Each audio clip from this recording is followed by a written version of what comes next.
Hello friends, welcome to भक्ति with बेनो YouTube channel. आज के इस वीडियो में सुनेंगे कार्तिक मास की कथा, अध्याय 31। कार्तिक मास महात्म्य का यह 31वां अध्याय बतलाया भगवान ने प्रभु स्मरण का सरल उपाय। भगवान श्री कृष्ण ने कहा, पूर्व काल में अवंतीपुरी यानी उज्जैन में धन्वेश्वर नामक एक ब्राह्मण रहता था। वह रफ, चमड़ा और कम्बल आदि का व्यापार करता था। वह वैश्यागामी और मद्यपान आदि बुरे कर्मों में लिप्त रहता था। क्योंकि वह रात दिन पाप में रत रहता था, इसलिए वह व्यापार करने नगर नगर घूमता था। एक दिन वह क्रय विक्रय के कार्य से घूमता हुआ महिष्मतीपुरी में जा पहुंचा, जो राजा महिष ने बसाई थी। वह पाप नाशिनी नर्मदा सदैव शोभा पाती है। उस नदी के किनारे कार्तिक का व्रत करने वाले बहुत से मनुष्य अनेक गांवों से स्नान करने के लिए आए हुए थे। धन्वेश्वर ने उन सबको देखा और अपना सामान बेचता हुआ वह भी 1 मास तक वहीं रहा। वह अपने माल को बेचता हुआ नर्मदा नदी के तट पर घूमता हुआ स्नान, जप और देव अर्चन में लगे हुए ब्राह्मणों को देखता और वैष्णवों के मुख से भगवान विष्णु के नामों का कीर्तन सुनता था। वह वहाँ रहकर उनको स्पर्श करता रहा, उनसे बातचीत करता रहा। वह कार्तिक के व्रत की उद्यापन विधि तथा जागरण भी देखता रहा। उसने पूर्णिमा के व्रत को भी देखा कि व्रती ब्राह्मणों तथा गौओं को भोजन करा रहे हैं, उनको दक्षिणा आदि भी दे रहे हैं। उसने नित्य प्रति भगवान शंकर की प्रसन्नता के लिए होती दीपमाला भी देखी। त्रिपुर नामक राक्षस के 3 पुरों को भगवान शिव ने इसी तिथि को जलाया था, इसलिए शिव जी के भक्त इस तिथि को दीप उत्सव मनाते हैं। जो मनुष्य मुझ में और शिव जी में भेद करता है, उसकी समस्त क्रियाएं निष्फल हो जाती हैं।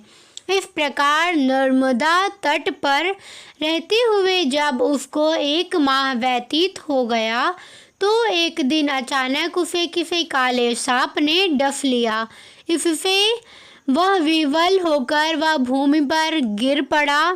उसकी यह दशा देखकर वहाँ के दयालु भक्तों ने उसे चारों ओर से घेर लिया और उसके मुंह पर तुलसी दल मिश्रित जल के छींटे देने लगे। जब उसके प्राण निकल गए, तब यमदूतों ने आकर उसे बांध लिया और कोड़ी बरसाते हुए उसे यमपुरी ले गए। उसे देखकर चित्रगुप्त ने यमराज से कहा, इसने बाल्यावस्था से लेकर आज तक केवल बुरे कार्य ही किए हैं। इसके जीवन में तो पुण्य का लेस मात्र भी दृष्टिगोचर नहीं होता। यदि मैं पूरे 1 वर्ष तक भी आपको सुनाता रहूं, तो भी इसके पापों की सूची समाप्त नहीं होगी। यह महापापी है, इसलिए इसको 1 कल्प तक घोर नरक में डालना चाहिए। चित्रगुप्त की बात सुनकर यमराज ने कुपित होकर काली नेमी के समान अपना भयंकर रूप दिखाते हुए अपने अनुचरों को आज्ञा देते हुए कहा, हे प्रेत सेनापतियों, इस दुष्ट को मुग्धरों से मारते हुए कुंभी पाक नरक में डाल दो। सेनापतियों ने मुग्धरों से उसका सिर फोड़ते हुए कुंभी पाक नरक में ले जाकर खौलते हुए तेल के कड़ाहे में डाल दिया। प्रेत सेनापतियों ने उसे जैसे ही तेल के कड़ाहे में डाला, वैसे ही वहाँ का कुंड शीतल हो गया। ठीक उसी प्रकार जिस प्रकार पूर्व काल में प्रहलाद जी को डालने से दैत्यों की जलाई हुई आग ठंडी हो गई थी। यह विचित्र घटना देखकर प्रेत सेनापति यमराज के पास गए और उनसे सारा वृतांत कहा। सारी बात सुनकर यमराज भी आश्चर्यचकित हो गए और इस विषय में पूछताछ करने लगे। उसी समय नारद जी वहां आए और यमराज से कहने लगे, सूर्य नंदन, या ब्राह्मण नरकों का उपभोग करने योग्य नहीं है। जो मनुष्य पुण्य कर्म करने वाले लोगों का दर्शन, स्पर्श और उनके साथ वार्तालाप करता है, वह उनके पुण्य का 6वां अंश प्राप्त कर लेता है।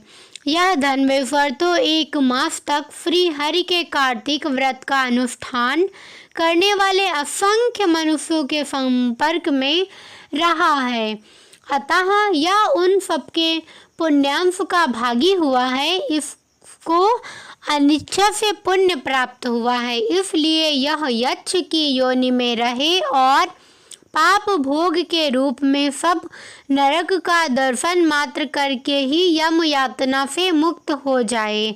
भगवान श्री कृष्ण ने कहा, सत्यभामा, नारद जी के इस प्रकार कहकर चले जाने के पश्चात धर्मेश्वर को पुण्य आत्मा समझते हुए यमराज ने दूतों को उसे नरक दिखाने की आज्ञा दी। मेरी यह कथा कैसी लगी मुझे कमेंट करके ज़रूर बताइएगा।